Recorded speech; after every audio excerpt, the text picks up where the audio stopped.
Olá, pessoal, boa noite. Tudo bem com vocês?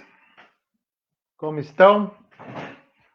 Espero que bem, espero que todo mundo em casa, se possível. Nós estamos iniciando uma live aqui novamente com a Sabores e Saberes Educação para o Gosto. Nós estamos fazendo uma sequência de lives a respeito do Guia Alimentar para a População Brasileira.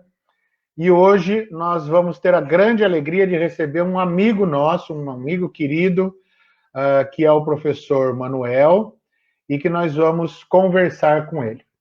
Um pouco antes disso, eu vou chamar aqui a Gabriela, para a gente poder conversar um pouquinho a respeito do encontro de hoje. Boa noite, Gabriela, tudo bem? Boa noite, Hélio. Boa noite a todos. Sejam todos bem-vindos. Tudo jóia, e você? Tudo bem? Tudo. Hoje a gente vai ter um momento especial que a gente vinha conversando a respeito dos alimentos in natura, os processados e os produtos ultraprocessados. Fizemos aí a análise das embalagens, conversamos um pouquinho a respeito da qualidade dos produtos, dos aditivos, das questões do consumo desses produtos que vêm com muita química. E hoje a gente vai falar um pouquinho sobre óleos e gorduras na alimentação. Então, e para isso a gente vai trazer um grande amigo da gente, que é o professor Manuel. Mas antes eu queria que você desse aí uma palavrinha a respeito do trabalho, para a gente depois introduzir aí o nosso querido Manu. Legal. A gente caminhando por essa leitura e essa análise aí que a gente está fazendo do Guia Alimentar para a População Brasileira, quando eles fazem a classificação dos alimentos, esse estudo foi dividido em alguns grupos, né? Então, alimentos in natura, alimentos minimamente processados, alimentos processados e os alimentos ultraprocessados. E aí a gente percebeu que tem uma quinta divisão que eles deixavam os óleos e gorduras, o sal e o açúcar. E a gente achou que é muito importante falar sobre óleos, gorduras, sal e açúcar, porque existe muita dúvida. Que óleo é bom? Que tipo de gordura eu posso usar?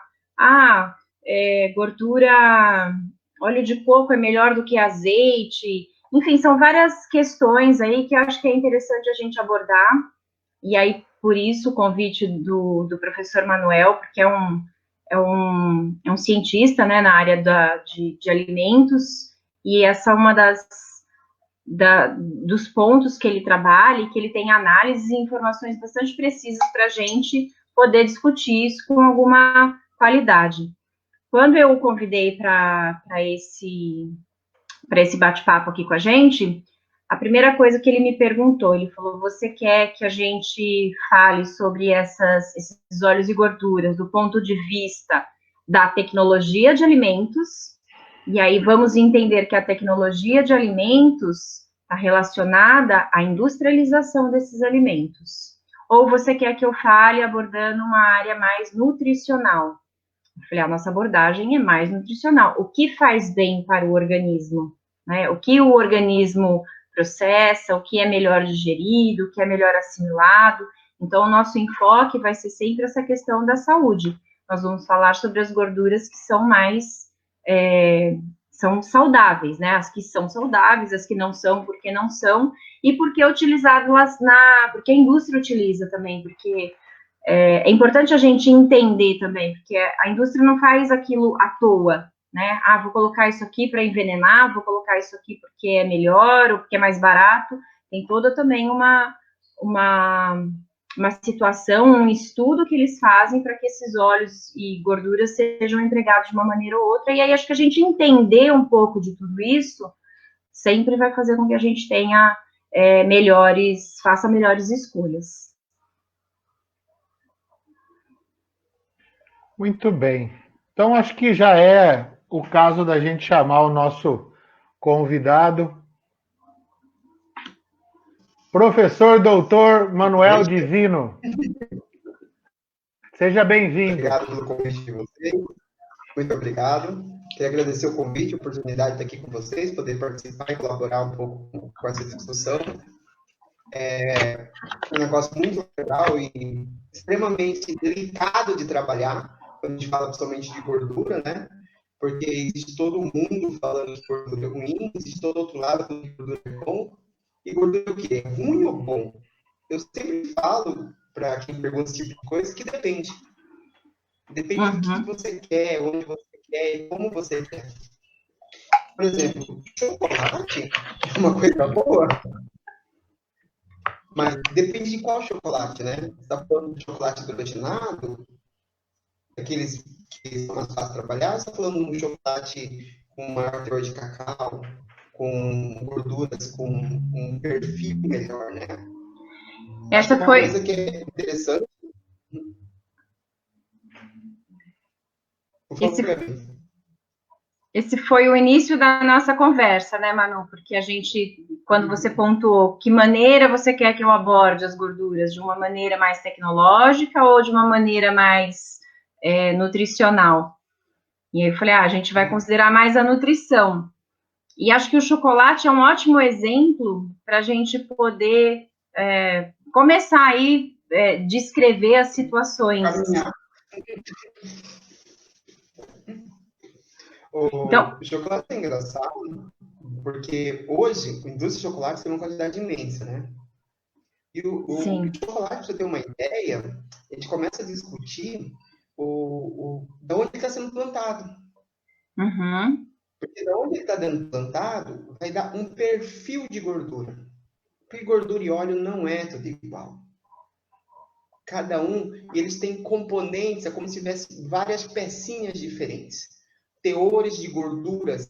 Tipo assim, quando você pensa num pote de óleo, lá, ou você imagina numa lata de manteiga, um pote de margarina, existe pelo menos uns 4 ou 5 tipos de gordura lá, de tamanhos diferentes e formatos diferentes. E é exatamente isso, o tamanho e o formato que dá característica. Uhum. Por exemplo, por que gordura hidrogenada que a gente compra no supermercado é um tablete sólido no refrigerado? E por que óleo é líquido? Exatamente ao tamanho da cadeia e como que isso está. Por exemplo, eu vou usar uma fita aqui para ficar mais fácil exemplificar isso. Muitas vezes a gordura vai estar assim, esticada. E daí ela pode ser líquida. Tem gordura que ela vai estar enovelada, que pode fazer ela ficar sólida ou líquida. Então, dependendo do grau de inter-relação dela, como que ela está dobrada, como que ela está montada, a gente tem as características dela. Esse tecido que você representa são as moléculas. A estrutura molecular. É a cadeia de moléculas desses tipos diferentes de gordura. E às vezes uma gordura pode ter todos esses 3, 4 tipos de gordura ao mesmo tempo, em porcentagens diferentes. E é exatamente essa porcentagem que vai dizer para mim se essa gordura é sólida ou ela é líquida na temperatura ambiente. Para ter uma ideia, eu acho que é aí que a gente consegue separar as coisas. O que é um óleo? É óleo ou gordura? Gordura é tudo que vai ser sólido para a gente. Então, se é sólido, é gordura. Se é líquido, é óleo. E exatamente essa porcentagem de estrutura molecular que dá ele ser líquido ou ele ser sólido. E muitas vezes as coisas... Esses arranjos... Desculpa te interromper, a gente vai se sinalizando aí para conseguir ir falando e a gente vai trocando. Esses arranjos, por exemplo, você falou que algumas têm composições e algumas têm. A indústria consegue mexer nisso, então eu consigo incluir moléculas, eu consigo fazer modificações em determinados tipos de óleos ou gorduras para que eles fiquem mais líquidos, mais sólidos, para eles serem empregados de uma maneira ou de outra? Sim, sim. É uma das coisas que a gente mais faz na indústria. Para você ter uma ideia, normalmente o óleo é extraído de algum lugar, né? Ou a gordura. Então a gente tem uma fonte vegetal, uma fonte animal. Ou é o leite da vaca, ou é a panceta do porco, ou vai ser o pé de soja, o pé de girassol, o pé de canola. Então, de um modo geral, a gente tem 3 tipos de gorduras, que é que quando começa a pergunta de todo mundo: a saturada, a insaturada e a polissaturada. O que significa isso? Vou usar minha fitinha de novo. Uma gordura saturada é uma gordura relativamente linear, reta. Uma gordura insaturada, eu tenho ligações no meio da cadeia que faz ela fazer curva, tá vendo? Agora ela tem o formato de um U. A poliinsaturada, às vezes eu tenho mais de uma insaturação. Então eu consigo enovelar essa gordura. Eu consigo fazer novos formatos. E a base disso vai mexer na sua estrutura. Quanto mais saturada é uma gordura, mais ela tende a estar sólida. Ao mesmo tempo, quanto mais insaturado, mais líquido. Então, os óleos líquidos têm teores de gordura insaturada muito maior do que as gorduras sólidas. E daí vem na pergunta que você fez. O que a indústria faz? O óleo de soja tem bastante gordura insaturada. Então, o que ele faz?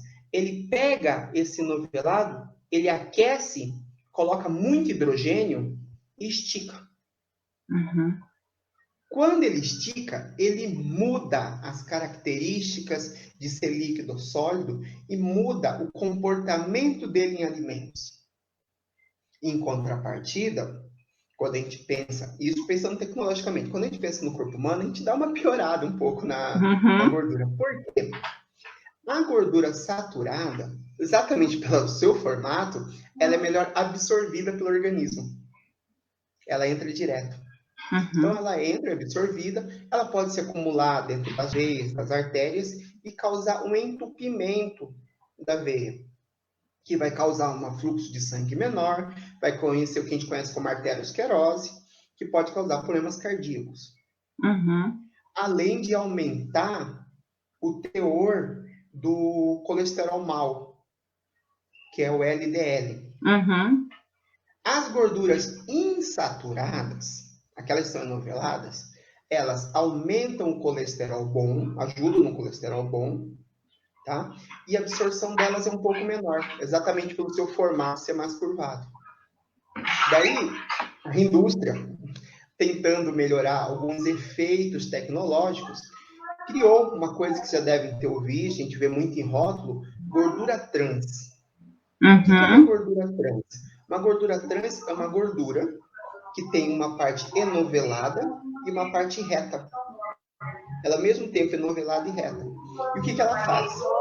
Ela é absorvida, ela aumenta o colesterol ruim e abaixa o colesterol bom. Ou seja, além dela piorar o que está ruim, ela piora o que já estava bom. Ela tira o que é bom, tira o que é bom, diminui o colesterol bom e aumenta o colesterol ruim. Por isso que, inclusive, tem na legislação a necessidade da rotulagem, da informação do percentual desse tipo de para você saber de quando gordura. você está comendo essa gordura.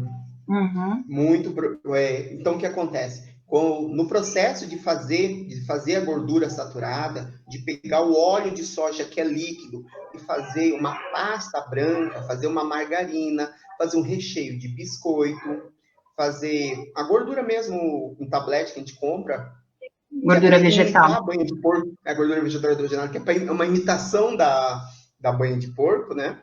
A gente está fazendo o quê? A gente, nessa modificação química, às vezes a formação da gordura trans.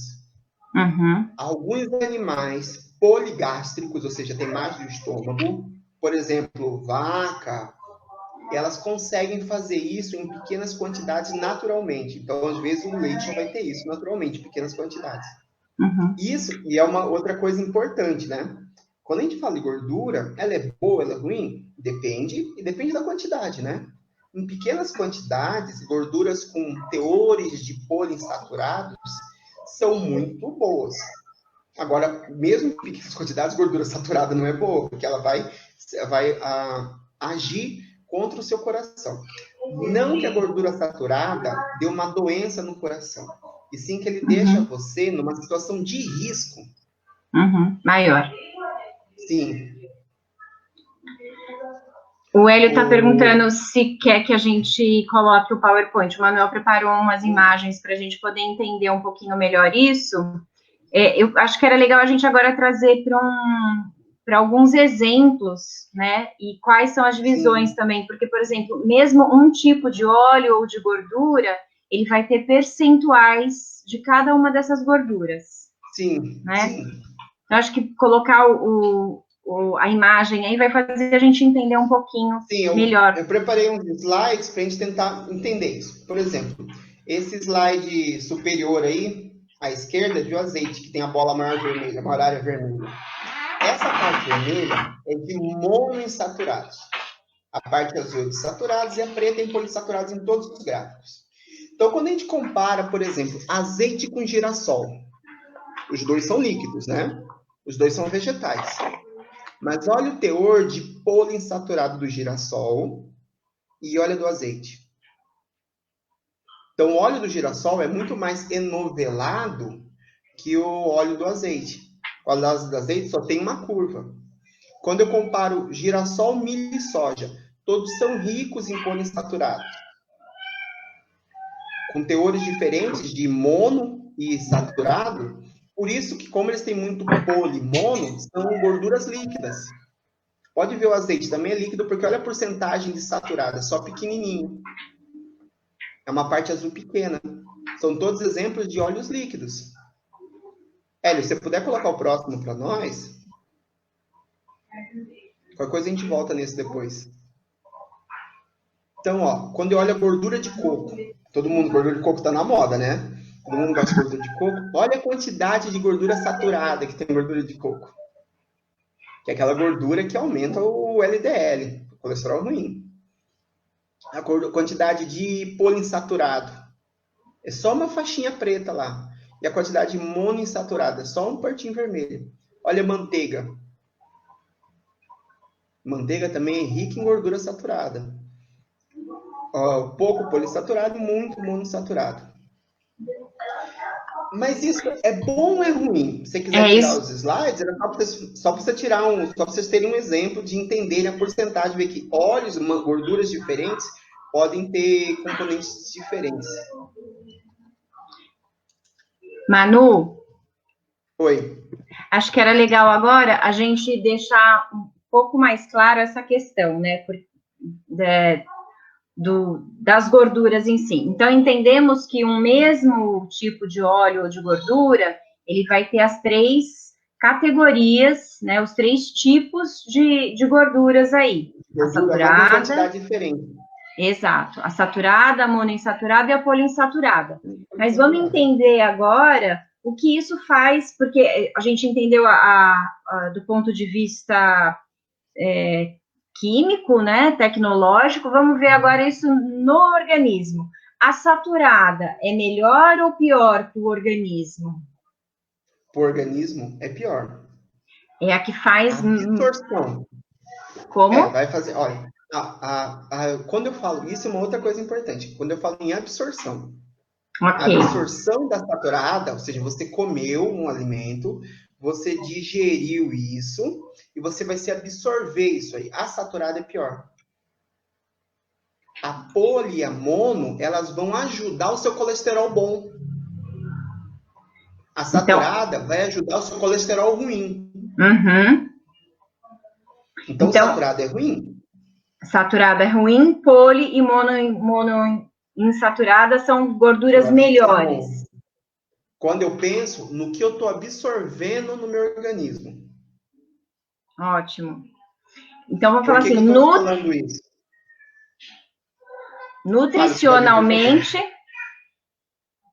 Nutricionalmente, a monoinsaturada e a poliinsaturada vão ser mais benéficas para o organismo. Só para você ter uma ideia, eu estou falando poliinsaturada e eu esqueci um detalhezinho. Todo mundo conhece a poliinsaturada, só não conseguiu assim, ligar o nome à pessoa. A poliinsaturada, Gabi, são os ômegas. Ômega 3, ômega 6, ômega 9, são exemplos de poliinsaturado. Ótimo. Isso também acho que é uma boa referência para a gente poder, entender. E a gente falou também de mais uma que é a gordura trans. Sim, a gordura trans, ela funciona como o formato dela é de monoinsaturada, mas ela se comporta no corpo como uma saturada. Formato qual que é o problema disso? É que ela vai abaixar o seu colesterol bom e vai elevar o seu colesterol ruim. Então, a Tatiane Santos está perguntando se óleo de soja é melhor que manteiga. Então, quando eu penso em absorver isso, sim. Quando eu penso em absorver, ou seja, entre comer o óleo de soja e comer a manteiga puro. Quando eu penso em fritar, não. Quando eu penso em aquecer essa gordura, daí muda a história totalmente, é daí totalmente diferente. Por isso que eu comecei falando no que a gente vai absorver. Por exemplo, você não vai temperar uma salada de tomate com manteiga. Vai temperar com óleo. Então, você vai absorver puro esse óleo. Agora, quando eu penso em fritar um filé de frango, fritar na manteiga ou no óleo, dependendo como você vai fritar e a maneira que você vai fritar, a manteiga pode ser melhor. Por quê? As poliinsaturadas e insaturadas são gorduras instáveis. Quando aquecidas, elas quebram e formam componentes que são radicais livres. Componentes que podem ser tóxicos. Desse ponto de vista, quando eu penso em fritar, quando eu penso em aquecer, se eu tenho uma gordura com maior teor de saturado, ela tem uma estabilidade térmica muito melhor. Ela não vai formar componentes tóxicos para você. Então, o seu alimento que você for comer vai estar melhor. Então, quando você vai comer um filé de frango, de repente frito na manteiga, ele vai estar mais saudável que de repente você fritar no óleo. Ou numa banha de porco, por exemplo. Se o professor Hélio puder passar um pouquinho para frente o slide e dos homenzinhos, mais um, professor. Isso aí é um exemplo de estabilidade térmica. Isso aqui são gorduras, e eu coloquei o girassol e o soja, como dei nota 1 para eles, que seria 100%, né? E fui colocando outros óleos para vocês terem uma ideia de qual é a estabilidade térmica. Quanto porrada de calor durante uma fritura, tanto numa refoga, quanto numa fritura por imersão, e fica melhor ou não isso. Por exemplo, quando a gente pensa na soja, olha só, o amendoim, ele é 20% melhor que soja. O amendoim é um óleo que está voltando agora, é um óleo bem interessante. Sabe por quê? Até a década de 50, no país, a gente usava muito óleo de amendoim.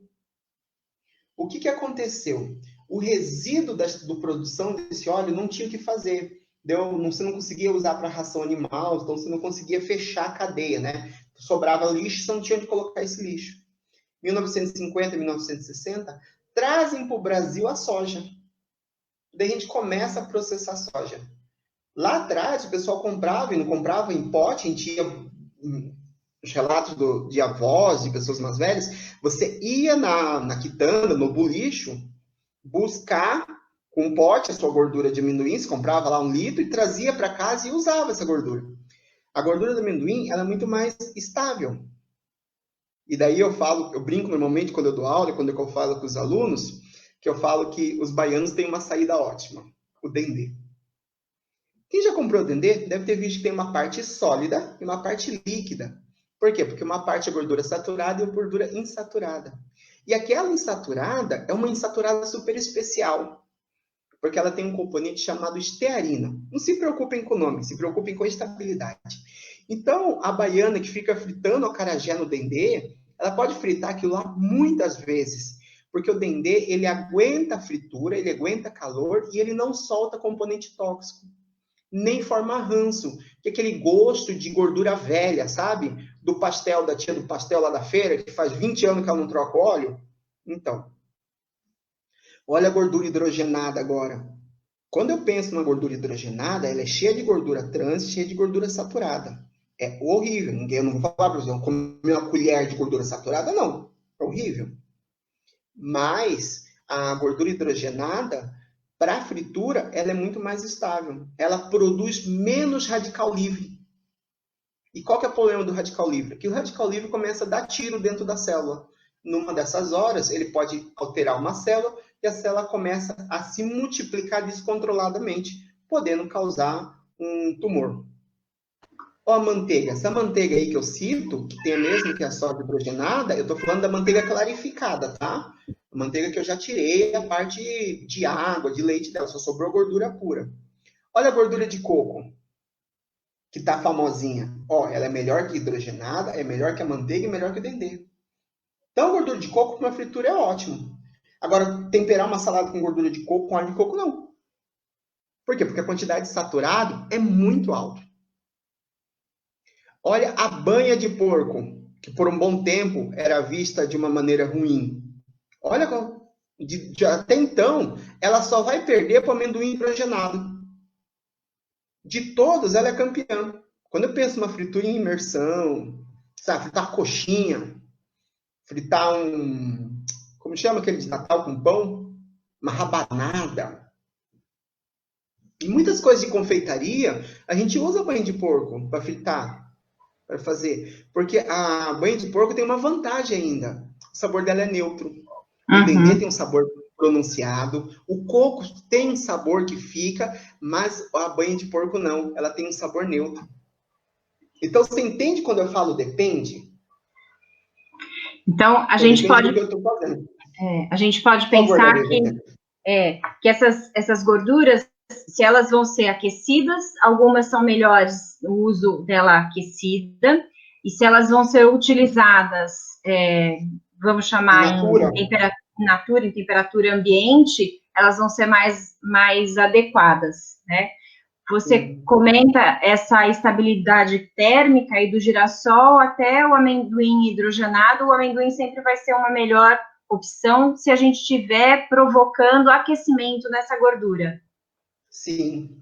E aí o girassol e o soja já saem dessa lista aqui, que não vão ser tão estáveis, eles vão ter mais variações, o que vai ser mais prejudicial em função de saudabilidade, vamos falar assim. É que assim, ó, uma outra coisa que eu não comentei. Quando eu tô falando de estabilidade térmica, eu tô imaginando uma gordura que passa muita fritura. Sabe? Por exemplo, um restaurante. Um restaurante que frita o dia inteiro pastel. Que frita coxinha. Coxinha campeã nacional, né? O cara que frita coxinha o dia inteiro. Então eu penso numa gordura assim. Eu vou só fritar um bolinho de chuva em casa, um bolinho de arroz. A soja serve? Serve. Só que, por exemplo, dá para guardar essa gordura para usar de novo? Não é aconselhável. Porque na hora que você aqueceu, você já quebrou ela um pouco. Se você for reaquecer de novo, você vai quebrando. Cada vez que você esfria e reaquece um óleo, você diminui a estabilidade térmica. E daí ele começa a formar esses componentes que são tóxicos, que podem ser tóxicos para o corpo humano. Então, por exemplo, eu vejo, milho e girassol. São dois óleos queridos no modo geral. As pessoas, não, milho e girassol são óleos muito bons. Concordo, são óleos muito bons. Se vocês se lembrarem dos slides anteriores, eles têm alto teor de gordura insaturada, que era gordura boa. Então, para poder... Mais um. Olha lá. Olha o milho e girassol. Área preta, que é área boa. Olha, eles têm um monte. Então, o milho e o girassol são ótimos para a gente comer. Para temperar uma salada. Para fazer um vinagrete. Se eu fizer uma maionese fria, sem aquecer. Agora, quando eu penso em fritar, quanto menor tiver de poliinsaturado é melhor. Daí, quando eu penso nos óleos vegetais, olha o azeite, olha a área preta do azeite, é pequenininha. Então, dentre esses 4, o azeite é o melhor. Quando eu penso nesse mais comunzão, o azeite para refogar uma cebola, refogar um alho, mesmo para fritar um ovo. Porque os monoinsaturados são mais resistentes que os poli. E a saturado é o mais resistente de todos. Quanto mais gordura saturada, mais resistência ele vai ter. Tratamento térmico. Porque é o seguinte, lembra que eu falei que saturado e insaturado estava relacionado em ser ou não ser enrolado? Quando eu aqueço, eu desenrolo. Às vezes eu quebro. E na hora que eu quebro, eu libero um pedacinho. E esse pedacinho é tóxico. E é aí que mora o problema. Então, quer dizer, quanto... um óleo... Fala, por favor, professora. Quanto mais ele for sendo quebrado, quanto mais ele for sendo modificado em função das variações de temperatura, mais prejudicial ele se torna, porque vai gerando esses elementos tóxicos que são tóxicos ao nosso organismo. Sim, são radicais livres, né? E os radicais livres, dependendo do que você está comendo, seu nível de vitamina, o nível de saúde que você está no seu corpo, se fica mais exposto, por exemplo, a uma atividade carcinogênica. É bem complicado. Então, só que ao mesmo tempo que gordura tem isso, tem vitaminas que a gente só consegue absorver tendo gordura. Porque são vitaminas que elas dissolvem na gordura. Na gordura. Um exemplo clássico disso é o tomate. Tomate é rico em licopeno. Licopeno para os homens está relacionado com a prevenção. Está relacionado, não estou falando que causa, tá? Está relacionado à prevenção do câncer de próstata. Só que se eu vou comer tomate, vai funcionar? Não. Porque o licopeno que tem no tomate, você só consegue absorver se ele estiver diluído na gordura. Então, por exemplo, um molho de tomate numa pizza é muito mais funcional para você evitar o câncer de próstata do que você comer um tomate na salada. Uma saladinha. Sim. O molho de tomate é muito mais interessante. Porque ele está dissolvendo. E é um desses motivos que torna o dendê tão forte. Lembra que eu mostrei que o dendê era forte? Porque o dendê, além de tudo, ele é rico em vitamina D. Ele é rico em uma vitamina e um componente que forma um escudo, que forma uma proteção para a gordura. Então, vem o calor, ele bate no escudo e demora para atacar. Então, daí, quando começa a quebrar a gordura, porque todos os escudos foram rompidos. Só que o dendê quem trabalhou com isso sabe que é uma gordura muito marcante, sabor forte, né? A gente vai ter de tudo isso aí também as questões do paladar, né? Porque fala é uma junção da questão de tecnologia, da junção da nutrição daquele alimento e também uma junção da questão do paladar. Então, a gente tem que buscar nessas alternativas um caminho que atenda essas três, como fala? Essas três questões, porque não adianta o dendê ser o melhor, mas ser o óleo mais marcante, mais forte. Né? Exatamente, que tudo vai ficar com gosto de dendê. E nessa questão, a gente tem visto que óleo de coco, por exemplo, ele tem coco tem algumas embalagens, alguns produtos que ele já tem sem o aroma e sem o gosto do coco. Isso também acredito que industrialmente é corrigido, ou é feito, assim como eles tiram a lactose do leite. Óleo de soja, quando é extraído, é horrível. Ele tem que ser extremamente purificado para poder chegar nesse óleo de soja que a gente chega. Tem uma parte de tirar aroma, de tirar goma, que é o processo de degomagem. Tem todo um trabalho nele para chegar. Quando a gente olha o óleo de soja na prateleira, a gente não imagina a quantidade de processos que ele passou para poder chegar. E alguns desses processos, infelizmente, se tornam necessários porque, por algum motivo na história, a gente deixou de usar lata e começou a usar plástico. A lata era muito melhor que o plástico. Sabe por quê? Porque a gordura não gosta de luz. Então, a embalagem de óleo, que é a plástica, aquela garrafa PET, ela tem, por cima dela, uma camada, um filtro para luz ultravioleta. E dentro do óleo, eu preciso começar a colocar outros componentes químicos, que são antioxidantes, para evitar que ele comece a rancificar, que ele comece a ficar amargo, que ele comece a estragar. Quer dizer, então, aí já são...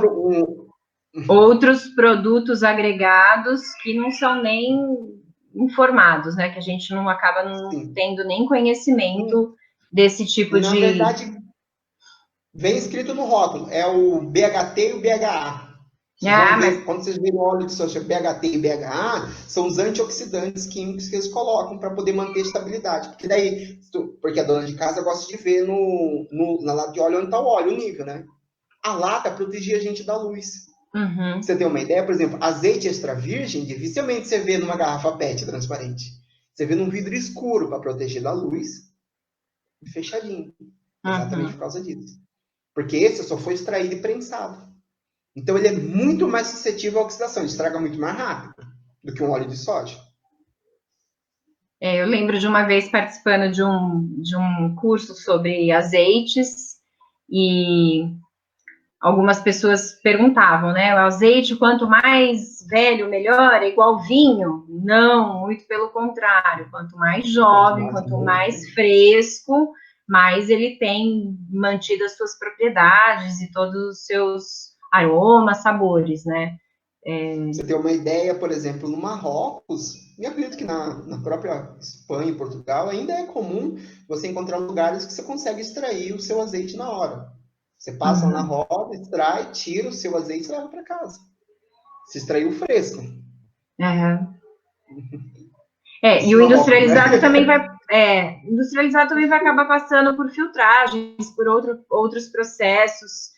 Eu tive a oportunidade de conhecer esse tipo de óleo. A minha família é de origem italiana e tem um tio que tem a plantação de olivas e tem a prensa, né, que macera. E aí confesso que é anos-luz distante do que a gente conhece de um azeite, né? Porque o sabor, a pungência, o aroma, tudo totalmente diferente. Que eu acho que caberia uma adaptação aí do nosso paladar, porque remete a um outro sabor que a gente não está acostumado. Forte. Sim, mais forte, mais pungente, ele pega na garganta, ele é um pouco mais amargo, mas você tem certeza de que aquilo é um produto fresco e de maior qualidade, né? Que vai fazer muito melhor para o nosso organismo. E sabe que é uma coisa que é engraçada? É que a gordura, ela é arrastadora de muito aroma. Muito componente que a gente vai precisar de aroma, que vai precisar fixar aroma, a gordura é um jeito de fazer isso. Que é uma outra característica da gordura. Então, muitas vezes, tem alimentos processados que tem teor de gordura. Por que tem tanta gordura assim? É para poder fixar sabor, fixar gordura. Eu tô com uma pergunta aqui, que é da Ana Cláudia. Ela disse que não está conseguindo fazer pergunta pelo Facebook. E aí ela me mandou aqui, ela falou, eu queria perguntar o que acontece com o azeite quando aquecido a altas temperaturas, porque falam que ele perde a propriedade saudável dele. Você fala um pouquinho pra gente, Manu? Que eu acho que tá bem nesse tema que a gente tá falando. Acontece. Dos óleos que normalmente a gente usa, o milho, soja, canola, o azeite teoricamente seria o melhor para fritar. Só que toda vez que eu aqueço, eu vou desenrolando o óleo. Lembra que eu havia falado? O azeite é rico em monoinsaturados, que é aqueles que só tem uma volta. Só tem uma dobradura só. Então, quando eu aqueço, ele estica. A quantidade de poliinsaturados é bem pouquinho. Então, o que acontece? O que era bom nele, que era os monoinsaturados, vão perder. Se aquecer muito esse óleo, você vai quebrar totalmente. E a resistência térmica dele não é tão grande assim, então ele pode começar a formar compostos que podem fazer mal. É que, normalmente, a gente não consegue aquecer tanto. Quando a gente aquece muito, no meu pensamento tecnológico, eu estou falando 210, 300 graus, 280. Seria um forno. Na fritadeira ali, tem fritadeiras que você consegue regular essa temperatura, mas em casa, fritando batata, fritando um peixe, um bolinho de chuva, por exemplo, uma coxinha em casa, a gente vai chegar no máximo a 200 graus. Como é um produto nobre, Eu aconselharia a usar uma outra gordura que tem uma estabilidade melhor para esse tipo de fritura e deixar o azeite para refogar, para fazer um arroz, para cozinhar de um modo geral. Para o consumo ou para temperar, por exemplo, uma salada, temperar uma maionese ou temperar um outro produto.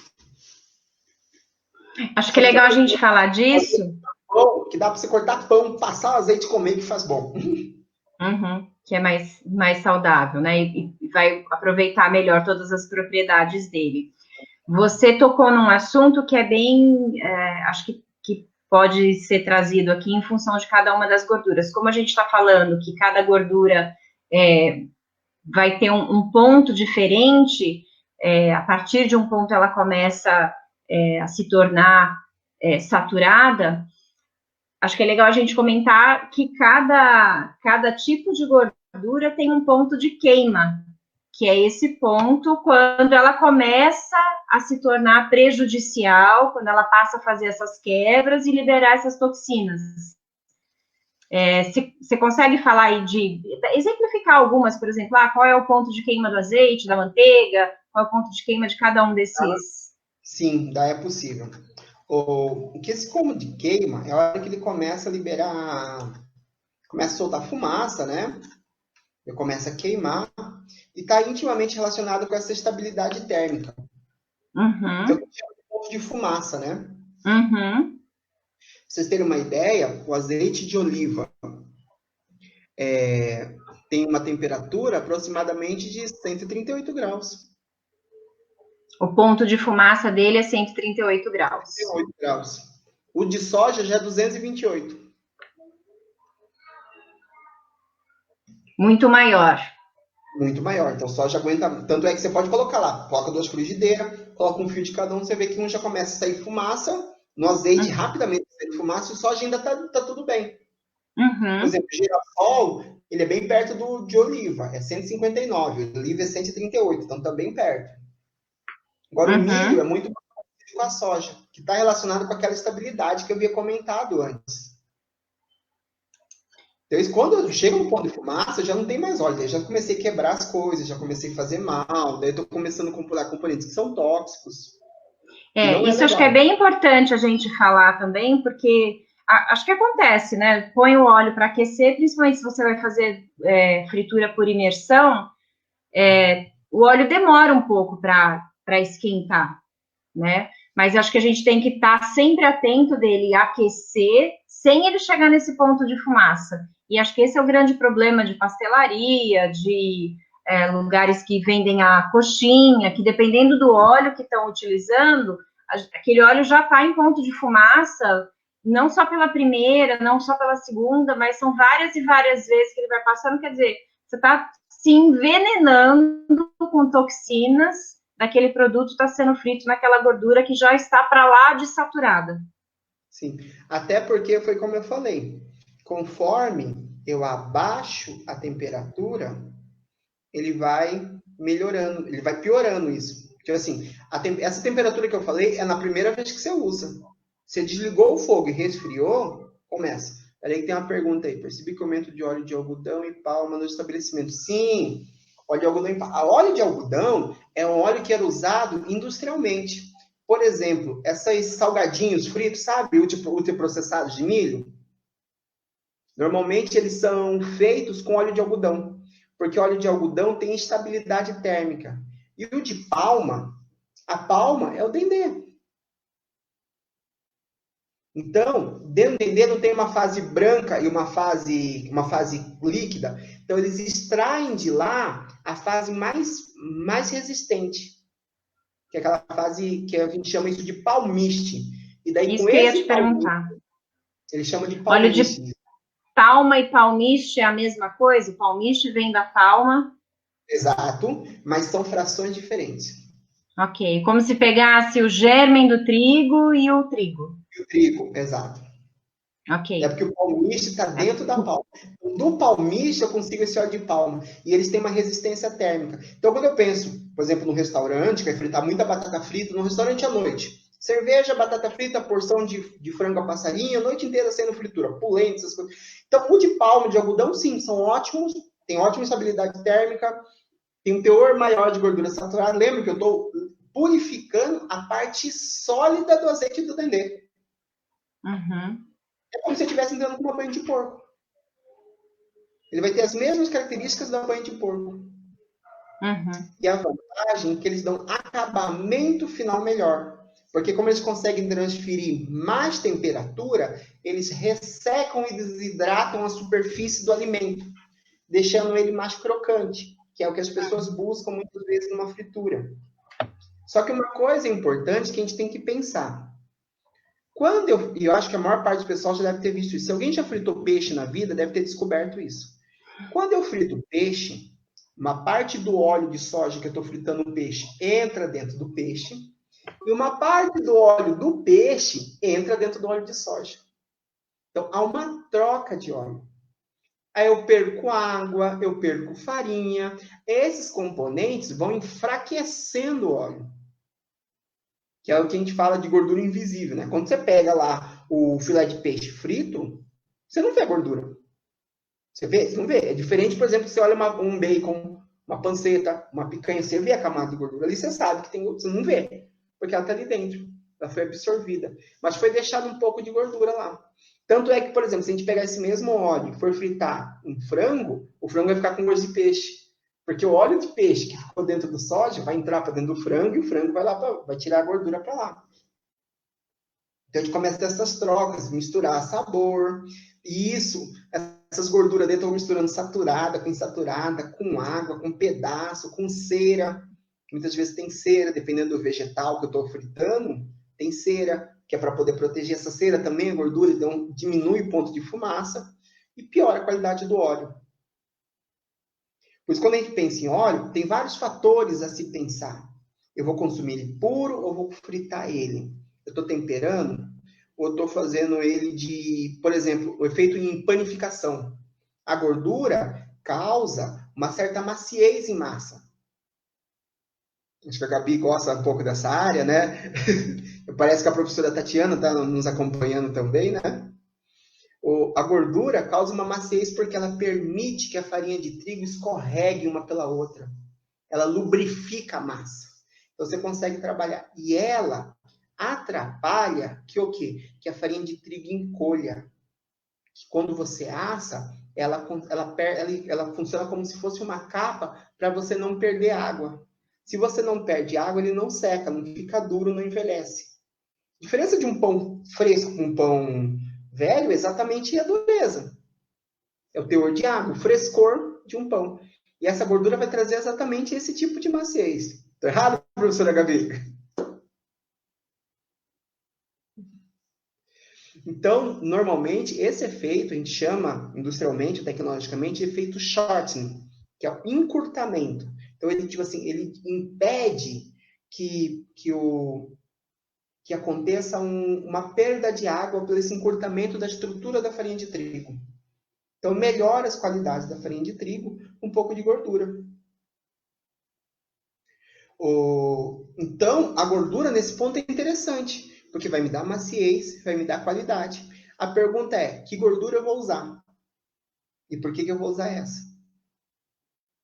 Só para vocês terem uma ideia, um dos pães que eu particularmente acho mais macio e mais saboroso é o pão de banha. Pão de banha é uma característica totalmente diferente. Você, E vai trazer mais maciez, vai trazer mais sabor, vai trazer mais umidade, uma umidade que envolve todos os ingredientes, né? Realmente é bastante diferente aí de qualquer outro pão. Mas comer muita banha também não é bom, né? Porque é muita gordura saturada. Então é um pouquinho de pão, né? Para comer pão à vontade. Eu acho que de tudo isso, né, que a gente está falando, eu acho que saber fazer essa diferenciação, para saber fazer essas escolhas, é o ponto mais importante. Então, a gente precisa entender o que é melhor para fritar, o que é melhor para comer, vamos falar de cru, né, um óleo cru, que seria o caso, por exemplo, aí do azeite, né? E aí a gente sabe que a fritura não é tão boa para o organismo, quanto um alimento que vai ser comido cru, que vai ser temperado, que vai ser grelhado. Então, eu acho que é uma mistura de vários fatores, né, de várias situações que a gente vai poder trabalhar, juntando isso à questão do sabor mesmo, do palatável, né, e saber onde usar cada uma das gorduras e dos óleos aí que a gente vai poder ter de diferenciais. Acho que em casa, comumente, a gente vai ter mais o óleo e escolha aí entre soja, girassol e milho, né? Acho que nas prateleiras dos supermercados são os óleos que a gente mais encontra e mais utiliza. Amendoim é mais difícil, o de palma e palmiste que o Marlon comentou, a gente encontra mais aqueles baldes, ou lata de 50 litros. As latas de 50 litros, porque você percebe que é para uso industrial mesmo. Agora, tem duas coisas que a gente não conversou ainda. Uma é uma outra gordura que é muito boa e que a gente não está tocando no assunto. Por exemplo, a gordura que está dentro de uma fruta. Uhum. As gorduras que estão dentro das nozes, das castanhas, do abacate. É uma gordura que normalmente são gorduras ricas em poliinsaturados e insaturados, que você vai comer ela crua, vai absorver, vai melhorar seu índice de colesterol, tá? E vai abaixar seu colesterol ruim. E tem uma coisa delicadinha agora para tocar, que é a canola. Canola é outro que vive um monte de história. Começa assim, ó. Pé de canola, eu duvido que alguém tenha, do pessoal que está acompanhando a gente, aí duvido que alguém tenha visto. Até porque eu também nunca vi. Porque não existe. Uhum. Canola não existe. Canola não existe essa planta. O que é canola, exatamente? Não existe canola. Canola o que acontece? Tem um tipo de brássica, que é uma qualidade de planta, que existe na América do Norte, que os nativos de lá costumavam usar, que é a couza. Então, a couza tinha gordura, só que o que acontece? Ela tem alguns componentes que são tóxicos, que podem matar. Então, lá no Canadá, uma empresa canadense pegou a couza e começou o quê? Cruzar entre elas e amansar, tirar esse componente tóxico. Isso, na verdade, se chama glicosinolatos. É palavrão, né? Você quer xingar alguém, em vez de xingar, você ficar revoltado, fala só glicosinolato. É muito mais bonito, né? Então, o glicosinolato, ele é tóxico, faz mal. E a couza era rica nisso. Então, o que o Canadá conseguiu fazer? O Canadá conseguiu tirar esse glicosinolato, exatamente, e conseguiu purificar. Então, como é uma empresa canadense que fez esse óleo com baixo teor de ácido iracuônico, que é um ácido também que era ruim, então ele fez um Canada Oil Low Acid, abreviação canola. Então, a canola é a abreviação exatamente do que postaram pra gente, que é o Canada Oil Low Acid, que é um ácido que tinha lá dentro. Então, quando fizeram com um pouco disso, tem características tecnológicas boas? Tem. Mas é uma planta que não existe, é uma coisa que não existe. Todo mundo fala, óleo de canola é bom para fritar. Tanto quanto soja ou milho. Agora, por exemplo, milho e girassol, eu acho que são óleos muito mais para a gente temperar do que para a gente poder fritar. Já que eles são ricos em poliinsaturados, em essas características que são boas, vamos consumir ele cru. Vamos deixar os que têm mais estabilidade térmica para a gente fritar. Não que fritura seja boa, tá? Isso é coisa importante. Que a gente acaba falando que parece que fritura é bom. Não, fritura não é bom. Se tiver que fritar, a gente usa com melhor estabilidade. Então, a canola, que o pessoal briga, é exatamente por causa disso. É uma coisa que não existe, não é uma planta, é uma abreviação de uma empresa, de uma situação, mas é um óleo que a gente encontra aí. E não é um óleo barato, né, Manuel? Ele é um óleo bem caro, que imagino que todo esse processamento aí acaba elevando o custo e acaba sendo um produto mais caro. Desses mais comuns da gente encontrar em supermercado, o canola é o mais indicado para fritura doméstica? Porque assim, se for imersão, eu aconselharia o canola. Mas fritura comum, por exemplo, fritar tempero, fritar um bife, fritar um ovo, eu aconselho azeite mesmo. Sim. Por que não? Ele não vai chegar no ponto... E não vai chegar em ponto de fumaça. Uhum. Não. Você consegue. Até porque se chegar, você já queimou o alho, a cebola, já você queimou seu ovo. Com certeza. Com certeza. Hélio, quer entrar? Então, quer comentar alguma coisa? Olá, tudo bem? Tudo jóia. Eu estava aqui aprendendo. Alguém vai falando, né? Eu mandei o recado, né, no chat, no privado aqui para a Gabi, ela falou, mas já? A gente Ele falou 50 minutos, eu falei, mas já?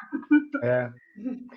Eu queria saber aí do pessoal que está participando, se tem alguma consideração final, a participação do Manu aí durante todo o período aí no chat, os nossos amigos foram bastante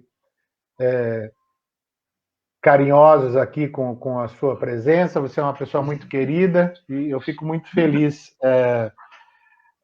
de poder contar com você, porque assim, o seu conhecimento, ele engrandece o nosso projeto, ele traz uma qualidade ímpar para o nosso projeto, lembrando que se a gente procura trabalhar o alimento como elemento da cultura, como potencial aí para os laços sociais, e hoje acho que o nosso terceiro pé aí do tripé foi contemplado, que é a questão da saúde e do bem-estar, né? Do prazer também, porque você fritar uma coisa no óleo errado não vai produzir o gosto que você quer, o sabor que você quer. Então, acho que esse conhecimento mais técnico é fundamental para que a gente possa aprimorar. Então, o projeto ganha muito em qualidade com a sua presença aqui. Até, professor, deixa eu complementar suas falas, que como conhecimento nunca deve ser represado, deve ser fluido. É isso aí. Ó, o Carlos Noronha colocou aí para gente um Manu e que vai com todo mundo aí. Tem várias coisas queridas aqui colocadas aí. Podemos colocar uma última pergunta para encerrar? Pode, por favor.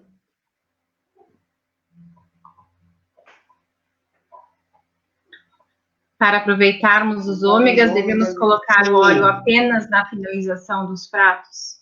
Sim, até porque se você está fritando, dificilmente vai ser uma coisa de 5, 10 minutos, de 1 minuto, 2 minutos, vai demorar muito. Então, esse tempo você está perdendo. Porque os poliinsaturados, toda vez que você desenrola eles, você está pegando uns ômega, está perdendo ômega. Então, quando você usa o óleo de girassol cru, o azeite cru, você está usando muito mais os ômegas. E quando você pensa, isso porque os óleos têm ômega também, não é só o peixe, o salmão, o peixe de água fria. Por exemplo, quando eu penso no peixe de água fria aquecido, muita coisa eu perco disso. Muito desse óleo de soja, desse ômega, eu vou ter perdido, por exemplo, num salmão grelhado, diferente de um salmão do atum cru. É muito legal, né? Teríamos matéria aqui para a gente conversar durante muito mais tempo, mas a gente combinou aqui, por respeito até quem está assistindo a gente, da gente não extrapolar 1 hora de trabalho. Acho que foi o terceiro encontro aqui da nossa série sobre o guia alimentar, e a gente contou hoje com a presença do professor Manuel Divino, que falou um pouco sobre óleos e gorduras na alimentação. O nosso intuito com esse trabalho é ir explorando um pouco do conhecimento do guia alimentar para a população brasileira e apresentando as suas características de uma maneira leve, de uma maneira dialogada, para que a gente possa fazer com que essa informação possa chegar ao maior número possível de pessoas. E acho que hoje cumprimos maravilhosamente bem aí a tarefa com a presença do Manu. Então eu vou pedir para Gabi e Manu falarem aí suas últimas e derradeiras palavras e lembrar a todas e a todos que terça-feira que vem, dia 19, estaremos aqui de novo com mais uma live das Sabores e Saberes, levando aí no período de quarentena informação sobre alimentação adequada e saudável e acessível para as pessoas de uma maneira simples, mas sem perder a riqueza de conteúdo, com um vocabulário acessível, mas que não é pobre. Então, Manu, por gentileza. Eu só queria agradecer o convite, a oportunidade de estar aqui falando sobre o assunto, porque eu particularmente gosto de falar sobre ciência e tecnologia, né? Deixar a gente fala até demais. E das próximas vezes, precisar, pode chamar. Se alguém tiver alguma dúvida a mais, se quiser entrar em contato, pode entrar em contato com o professor Hélio, com a Gabi, ou me procurar nas redes sociais, ou através do e-mail, que é mais fácil, que é m de macaco, d de dado, mata com 2t, @usp.br. Eu já vou o Hélio colocar digita isso aqui. aí, fica todo mundo. M de macaco com 2t, @usp.br. Repete para a gente, faz favor. M de mata com 2t's, @usp.br. Veja se eu fiz certo. Exatamente. Pode mandar e-mail que a gente responde. Demora 24 a 48 horas, mas de 48 horas não passa para responder esse e-mail. Legal. Te agradeço, Manu. Vou passar a palavra para a Gabi e já vamos encerrar. Bom, eu queria agradecer muitíssimo a participação aí do professor Manuel. Eu acho que o Manuel traz para a gente, ele consegue decodificar, né, toda essa parte técnica, essa parte tecnológica, que para a gente às vezes é bastante difícil de entender. Ele consegue trazer um vocabulário mais simples, ele trouxe os slides aí, o exemplo da fita também, que ajuda bastante a gente entender o que são essas cadeias de moléculas. Enfim, acho que trouxe um pouquinho mais de conhecimento para todos nós. Manu, agradecer muitíssimo aí a tua participação, ter aceitado esse convite de estar junto aqui com a gente, que tenhamos outras oportunidades, porque se a gente fala de alimentação e você está na tecnologia da alimentação, a gente vai ter muita oportunidade aí de estar junto, descobrindo e desvendando algumas coisas que nós temos um entendimento, às vezes, diferente, né, porque são áreas aí complementares. Agradecer o Hélio, desejar uma boa noite para todos, espero que tenham gostado e que venham participar da próxima live, na próxima terça-feira.